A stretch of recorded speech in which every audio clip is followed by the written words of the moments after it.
There are so many upcoming top 1s these days. Some of these projects have hundreds of thousands or sometimes even millions of views amassed over just the preview showcases. Not even mentioning some of these levels that actually do end up getting verified, the verification videos will often have millions of views as well. That being said, not all of them are of the greatest quality, and most of the time these levels are only created for attention and fame. However, a select few are made with more care and have much more effort put into them. Sometimes these levels do get some attention, like Edge of Destiny or Ascension to Heaven, and rightfully so, but sometimes these levels can fly under the radar a bit. One of these such levels, at least in my opinion, is Vehemence by Yuko and more. This level already looks very promising, and is planned to have lots of very interesting things throughout the level. To start off, the gameplay actually uses game modes other than Wave and Ship. Who would have thought? It also uses other speed portals and half speed, so it's not Abyss of Darkness either. Jokes aside, this level does actually use a range of different game modes for its gameplay, and has more creative gameplay than I've seen in a lot of upcoming top 1s recently. And it actually has some click sync. Some parts of the gameplay even look something similar to levels such as Eternal Night, in terms of fast-paced, more flow-stylish gameplay. And honestly, I quite like it. I think having a variety of game modes in an upcoming top 1 is a good thing, considering that there are difficulties of this game other than just 2 game modes, or really 1, because it's just usually like wave sections that are really hard in extremes, or look really hard in extremes, or focused on in extremes, and like there's some straight fly, I guess. But Vehemence actually takes the other game modes in the game and actually uses them. All of this is without mentioning the fact that the level is planned to have a boss fight. The host has said that the level is going to have a full boss fight throughout the entire drop, with some randomized attack and custom multi-routes. I mean, we haven't had a boss fight in top 1 since, I don't think ever. Unless you count, I don't know, like the Yatagrasu bird or something.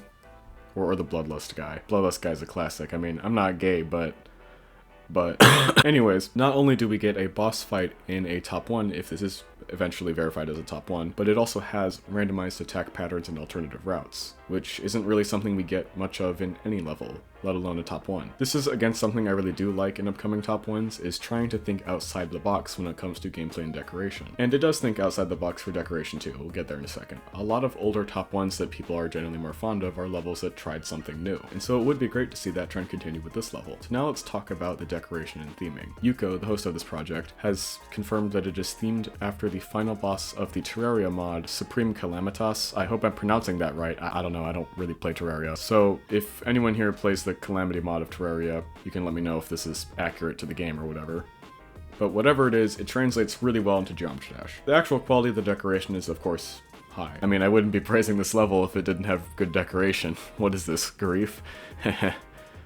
It starts off with some decoration that has sort of like a blood-red moon in the background, and it's a bit darker. It of course gets a bit brighter as the level goes on, with this sort of something that looks more like a solar eclipse in the background. Of course, I haven't played Terraria, so I don't know what these are references to, but whatever, it looks cool. We also got the realistic eyeballs in the pre-drop, which is always a W. But the important thing is that this isn't Hell theme, and it does look somewhat distinct from Hell theme, as it uses colors other than red and black, such as yellow and orange, which is what I've been saying should be used more for a while, as well as shades of pink. So we're expanding the color palette here, which is something I very much appreciate. Like I mentioned before a little bit, the backgrounds of this level look stunning, and there are also foreground layers that have focus. This level also does have a more distinct sort of like castle sort of theme, which is part of the Terraria theme, I think, but if for people who haven't played Terraria, it also looks cool. So overall, pretty good decoration, and I'm excited to see how that goes, as it's not being done decorated, and the boss fight hasn't really been decorated yet either. So now let's talk about the level's originality and the level's concept. So in terms of originality, this level is pretty original. There are some parts of it that could be mistaken as something sort of Hell theme, but even if this was Hell themed, it'd be a more unique Hell theme level, which it's not, and it very clearly isn't, especially because we haven't gotten the boss fight yet. Just because something uses a similar color palette to a Hell themed level doesn't mean that it actually is Hell theme. I'm just saying, even if it was,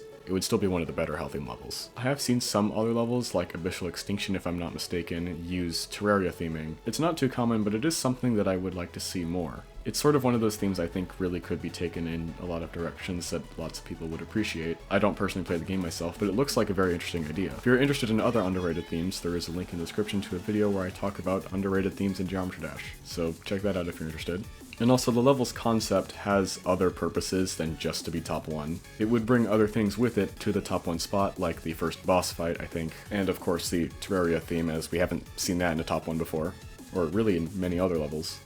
But it also does have theming around Terraria, so even if it isn't placed at number 1 when it is verified, it would still have a purpose than just to be top 1. So if it gets slaughterhoused or something, it wouldn't be a completely useless project because it did accomplish something other than just, you know, being top 1. Next up is atmosphere, which I won't talk too much about. It's the word that you hear in like every video ever that ever talks about a Geometry Dash level. I think it really does match the top 1 spot in terms of atmosphere. Lately, people have been trying to put more of a focus on having the top 1 be more intimidating, and I think this level does a pretty good job of that, however in a different direction than Slaughterhouse, which pretty much just screams at you. It would also have a pretty good atmosphere even outside of the top 1 spot. It wouldn't feel misplaced. As for the difficulty, I am nowhere near qualified to speak on if whether this is harder than Acheron or harder than Slaughterhouse, and I don't think very many people are, considering I don't know if any top players have actually played this. I personally think that this would make a really good top 1, and I think the structure of the gameplay does allow for it to be at least more fun than levels such as Acheron and Slaughterhouse, while still maintaining that difficulty. It may not be very fun, but it'll at least be more fun than the levels that are near it on the list. And yeah, overall, I think this level is very promising. The gameplay is unique, the deco is amazing, it has its own boss fight with randomized stuff, which we haven't really seen much of at all in general, let alone in a top 1. Same thing with the theming